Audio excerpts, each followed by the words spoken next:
Halo semua, kita dari Kelompok 6. Di sini kita mau ngejelasin tentang teknik analisis data. Stay tune. Road 1,000 times. I've got no roots, but my home was never on the ground. I've got no roots, but my home was never on the ground. I got no roots. I've got no roots. I've got no roots, but my home was never on the ground. I've got no roots, but my home was never on the ground. I got no roots.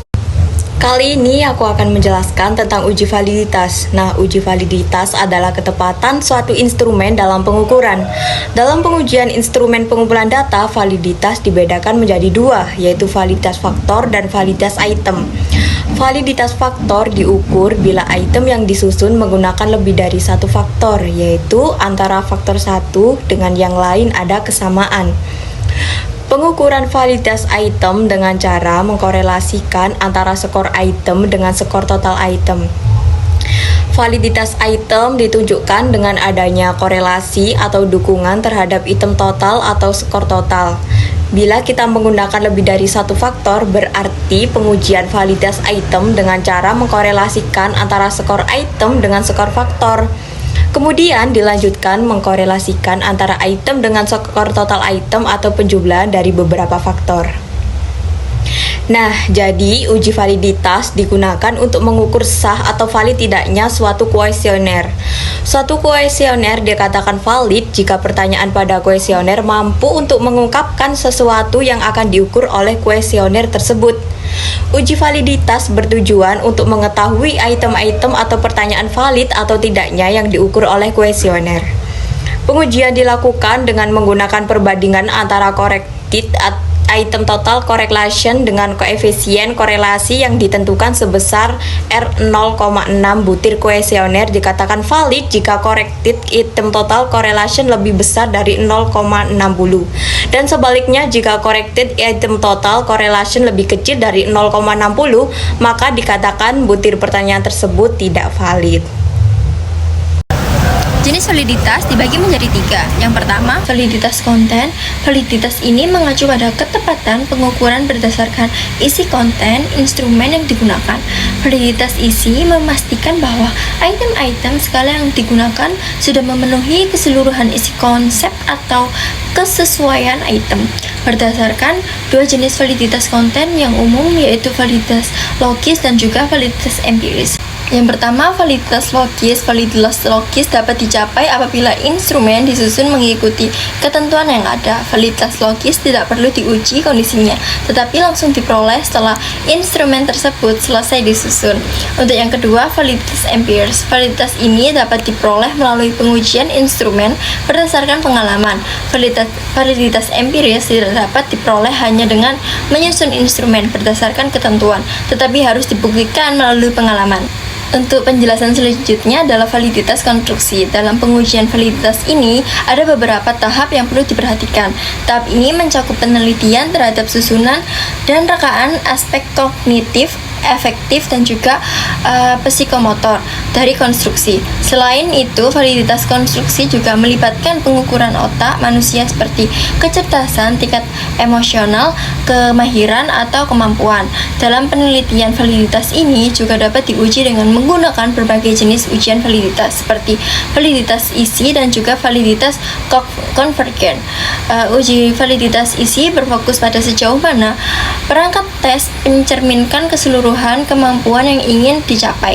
Sedangkan uji validitas konvergen menunjukkan sejauh mana instrumen mengungkapkan suatu trait atau konstruk teoretis yang ingin diukur. Yang terakhir, penjelasan dari validitas kriteria. Validitas ini adalah salah satu jenis validitas yang digunakan untuk mengukur sejauh mana suatu instrumen pengukuran dapat memprediksi atau mengukur suatu kriteria tertentu. Validitas kriteria dapat dibagi menjadi dua jenis, yaitu validitas konkuren dan juga validitas ramalan.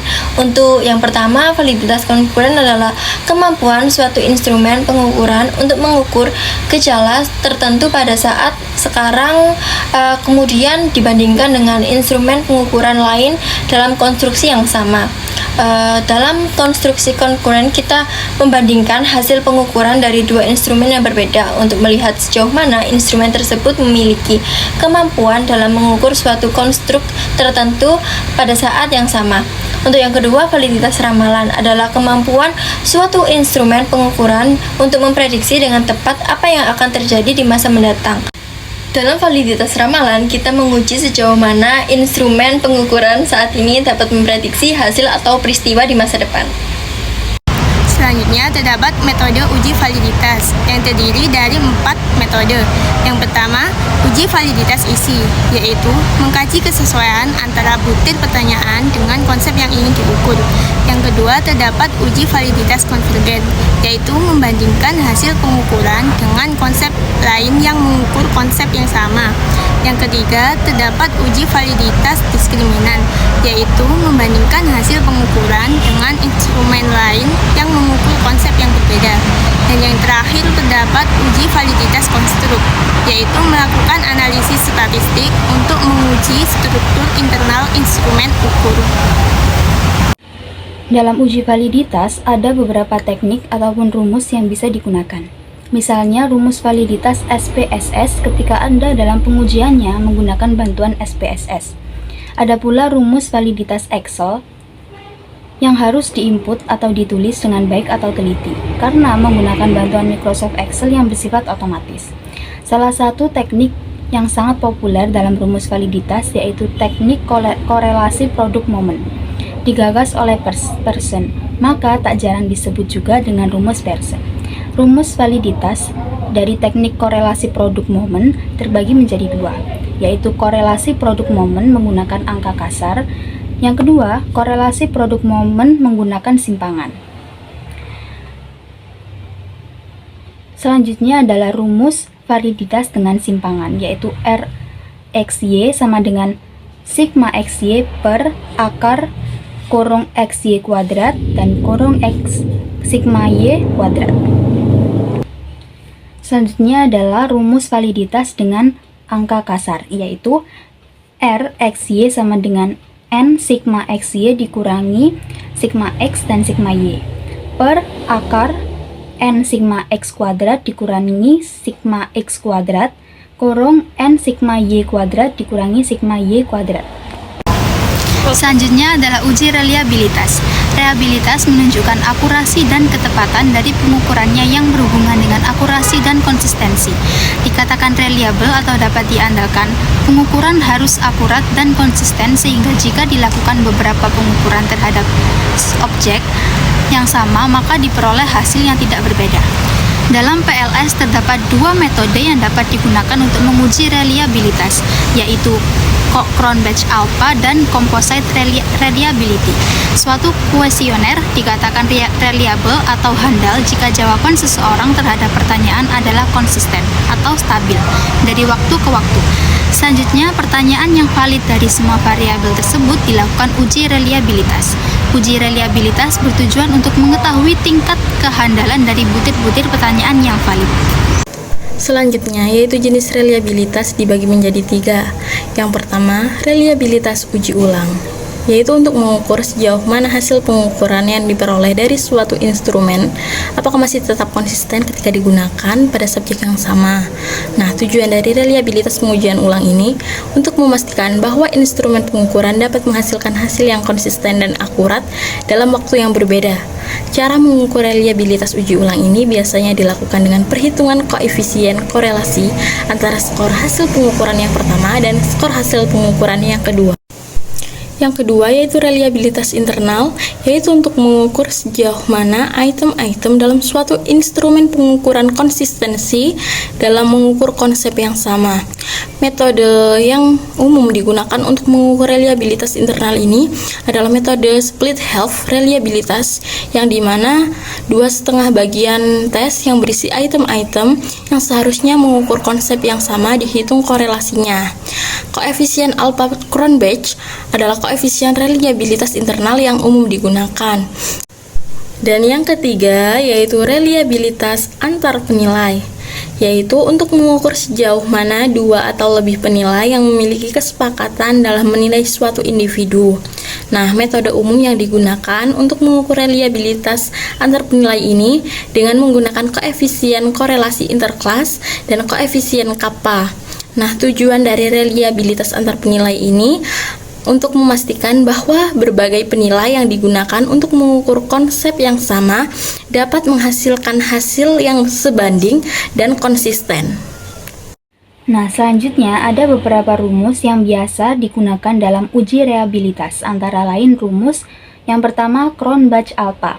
Rumus ini digunakan untuk mengukur internal konsistensi reliability.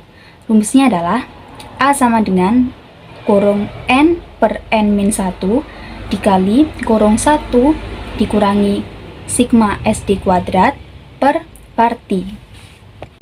Yang kedua ada rumus Interclass Correlation Coefficient atau ICC. Rumus ini digunakan untuk mengukur inter-rater reliability. Rumusnya adalah ICC sama dengan BS per BS plus MS kali K. Nah, di sini aku akan menjelaskan mengenai uji asumsi klasik. Uji asumsi klasik adalah persyaratan statistik yang harus dipenuhi pada analisis regresi linear berganda yang berbasis ordinary least square atau OLS. Uji asumsi klasik dilakukan dengan tujuan untuk memberikan kepastian bahwa persamaan regresi yang dihasilkan memiliki ketepatan dalam estimasi, tidak bias, dan konsisten. Nah, di sini terdapat 4 komponen dalam uji asumsi klasik.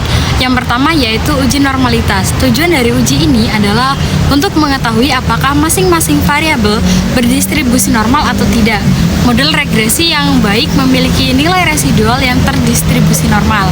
Yang kedua yaitu uji multikolinearitas.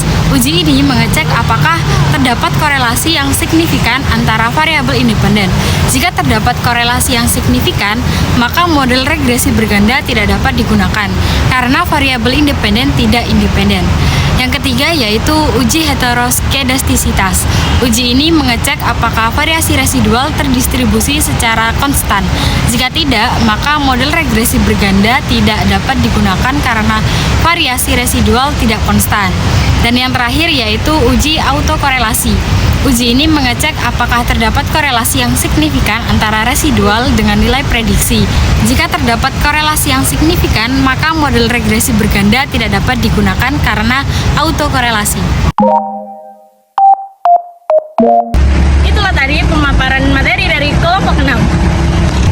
Nah, gimana? Udah pada paham belum? Kalian belum paham? Komen bawah ya. Terima kasih sudah nonton video ini. Jangan lupa like, comment, and subscribe. See you di video kita selanjutnya ya.